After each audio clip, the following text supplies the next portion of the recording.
Jochen dwarpsbelangen in de Frieske Marren hebben een brandbrief gestuurd door de bezuinigings van zo'n en een heel miljoen euro op de Greenverschenning, de sportverenigings en de dwarpshuizen. Het zou het voortbestaan van de dwarpshuizen in gevaar brengen.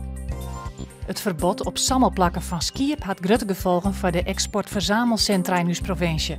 Staatssecretaris Dijksma wil met het verbod de verspreiding van ziekten tjingaan. Door de maatregels verdwijnt het werk voor de eigenaars van de sammelplakken. De renovatie van de Fjordtour van Skiermondzee leidt op schema. Eerst wordt de binnenkant opknapt, daarna de boetenkant. De Noordertoren moet in juni weer klaar wezen. Rond die tijd zitten de verkeersleiders in een neetlocatie.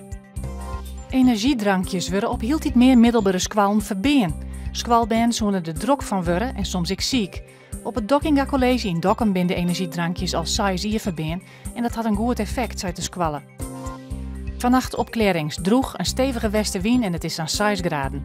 Morgen is ik droeg waar, maar een soort bewolking en wat zinneskien. Het wordt dan 12 of 13 graden.